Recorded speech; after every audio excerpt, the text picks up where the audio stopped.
Olá, tudo bem com vocês? Especialmente torcedores e torcedoras do São Paulo, tudo bem? Vou falar nesse vídeo sobre a questão da reeleição, que foi aprovada juntamente com outras medidas ali na votação dos sócios, que aconteceu nessa data de 24 de nove de 2022, né? E venceu, o sim venceu, e o Casares poderá concorrer à reeleição, e já disse, inclusive, que será candidato à reeleição. Tanto ele será candidato à reeleição, como outro também será candidato à reeleição, né? Assim como outras medidas. A questão de certa forma, é um dia triste hoje para a democracia interna do São Paulo. Alguns desavisados para achar que não muda muita coisa, mas vamos pensar um pouquinho aqui sobre questões, né, veiculadas pelo próprio Casares antes da reeleição. Ele falava que 3 anos era muito pouco para fazer uma gestão que pudesse mudar um clube de futebol, né? É como se ele não soubesse disso antes, e tanto ele sabia disso antes, contudo, né, que anteriormente ele já se manifestara contrário à reeleição. Ele só se manifestou a favor da reeleição quando ele se tornou presidente do São Paulo. Então, no exercício do mandato de presidente do São Paulo, é que ele mudou de ideia em relação aos benefícios de uma reeleição, né? Só que essa fala dele de que 3 anos é muito pouco e um segundo mandato é importante, né, para que um trabalho seja concluído, né? Isso pode também enganar, de certa maneira. Pode levar alguns a acreditar que, de fato, né, o gestor tem pouco tempo ali para fazer um trabalho interessante, e que no segundo mandato ele vai até melhorar, né, o seu trabalho à frente do clube. Contudo, nem sempre é isso que acontece, se nós pararmos para pensar.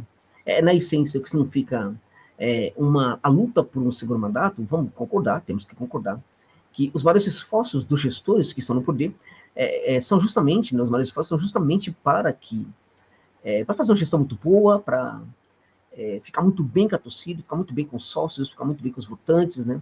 Ou seja, a gente espera, a gente presume que neste primeiro mandato as ações vão ser muito eficientes, né? Vão ser muito boas, né? Até porque o dirigente está de olho no segundo mandato, e que, em tese, no segundo mandato, como ele já não tem muita coisa a se perder, ele vai precisar ter muito amor pelo clube, né, para fazer um trabalho interessante, já que, em tese, pelo menos é isso que passa na cabeça da maior parte desses dirigentes, em tese, ele não vai ganhar nada se fizer grande coisa, ou se não fizer grande coisa à frente do segundo mandato. Então, exceto, por exemplo, se ele for usar o clube politicamente para depois virar um parlamentar, né? Então, aí talvez ele até tenha uma preocupação maior de fazer pelo menos aquilo que ele acha que vai ser alguma coisa boa para o clube. Agora, o próprio fato, né, de que ele tem uma preocupação aí em ser um parlamentar, e o uso do clube, político do clube para isso, já mostra também que vai ser bastante questionável essas boas ações do dirigente quando ele estiver à frente do segundo mandato. O que eu quero dizer com isso é o seguinte: o Casares sempre apostou que teria um segundo mandato, né? Ele, evidentemente, que essa ideia de que ele não era favorável à reeleição, provavelmente ele sempre foi, a questão era com ele, e era muito provável que mesmo antes de ser eleito, ele já pensasse nisso aí também, né? Assim, quando chega no cargo, ele claramente deixa que passar para todos, né, que de fato ele quer, e aí começa a vir as declarações públicas de que um segundo mandato era muito importante, né? Ok, então isso significa que, como havia uma preocupação do dirigente com um segundo mandato, ele faria um excepcional trabalho à frente do São Paulo, justamente para que isto, né, o levasse ao segundo mandato, isto convencesse, né, para que isto convencesse os votantes, né, os sócios e tal, de que ele era um cara importante para conduzir o São Paulo no segundo mandato. Contudo, quando a gente olha para a gestão do Casares até agora, a gente não percebe que foi uma grande gestão. A gente percebe que o superávit anunciado recentemente aí não foi fruto, por exemplo, dos trabalhos do Casares. Não foi por causa dele que houve um superávit neste ano de 2023. Foi por causa de ações do Clube São Paulo anteriores à presença do Casares na presidência do São Paulo, né? Então, por exemplo, claro, o clube vendeu um outro aí, jogador, tal, muito pouco, mas, na verdade, o superávit, ele vem, como eu já falei em outro vídeo, ele vem sobretudo da questão das premiações, e as premiações ocorrem por causa do trabalho do Rogério Ceni, especialmente, da comissão técnica, especialmente, né? Foi o Rogério Ceni, esse cara responsável por essa melhora do São Paulo, que levou São Paulo aí a final da Copa Sul-Americana, com possibilidade de ganhar o título, né? E a semifinal da Copa do Brasil, né? Eliminado pelo Flamengo. Foi, sobretudo, graças ao Rogério Ceni que isso aconteceu, né? Não graças ao Casares, mas a maior parte da questão aí do superávit, né, vem, sobretudo, da negociação, da venda, né, do Antony para o Manchester United, e também do próprio Casemiro, né, do Real Madrid, né, que também deixou o Real Madrid. Então, foi justamente o dinheiro que o São Paulo ganhou, né? Arrecadou dessas negociações, foi que levou o São Paulo a ter esse superávit. Ou seja, não foi por causa do Casares que o Antony foi vendido do Ajax, não foi por causa do Casares que o Casemiro foi vendido do Ajax. E o São Paulo não está ganhando dinheiro dessas negociações por causa do Casares, porque o Casares não era presidente quando eles foram negociados.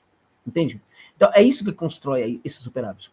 Ou seja, o superávit que é a melhor notícia para o São Paulo até agora, evidentemente, juntamente com o título paulista em 2022, nada disso aí se deve, a questão, ao menos aí, do superávit, não se deve ao Casares. Né? Então, se a gente pensar o superávit como algo muito bom, sobretudo nesse final de 2022 aí, isso não se deveu necessariamente ao Casares, que fez uma gestão horrorosa, pavorosa até aqui, né? Praticamente sequestrando o clube ali, dando muito apoio ali ao social, muito apoio constantemente ao social, e também se valendo ali no social para conseguir se manter no poder. Né? Houve toda uma construção via clube social para que o Casares conseguisse a sua reeleição. Né? E este é o momento em que o torcedor, mais do que nunca, tem que pensar na necessidade do separar São Paulo. Né? O clube precisa realmente separar o futebol do clube social. Né? E acho que a pressão por este acontecimento precisa acontecer constantemente no Morumbi. Né? Vai ser difícil? Vai, mas é uma luta importante. E é também importante que os torcedores fiquem de olho nessa gestão do Casares a partir de agora. Pode ser muito mais politiqueira, né? Ele não vai ter um terceiro mandato, evidentemente, a gente não sabe, né? A gente não sabe se vai ter um terceiro mandato. É possível até que aconteça, né? É possível que fique aí durante muito tempo aí no poder, nós não sabemos disso. Né? É muito provável. Agora, a questão aí, na verdade, é que ele pode perfeitamente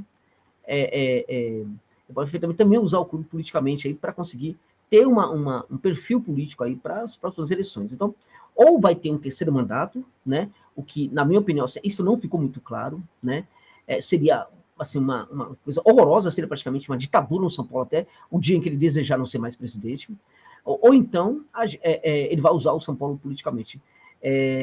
Pelo que foi o mandato dele, e ele pensava, sobretudo nessa reeleição, pela qualidade do mandato dele até aqui, pela qualidade do mandato dele, desse primeiro mandato dele, a gente percebe que o segundo mandato não vai ter grandes novidades também. Ou seja, o São Paulo, mais uma vez, vai depender muito dos seus torcedores para continuar mantendo a sua grandeza no futebol brasileiro. Porque se não depender, se não for por causa da torcida, a coisa pode ficar realmente complicada. Não dá para acreditar que os dirigentes do São Paulo vão fazer uma coisa muito diferente do que sempre fizeram. Infelizmente, é um grupeiro que tem ali, que manda no São Paulo, sequestrar o clube, acha que o clube é deles, é um brinquedo deles.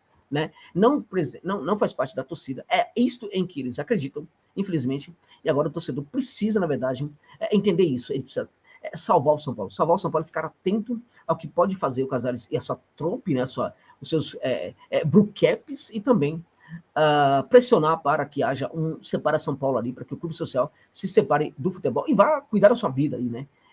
Enfim, acho que essas duas coisas precisam acontecer a partir de agora. De qualquer maneira, sorte ao São Paulo naquilo que o São Paulo vai mais precisar neste momento, que é jogar bem e conquistar a Copa Sul-Americana na final que vai ter contra a equipe do Independiente do Valle em Córdoba, na Argentina. É isso.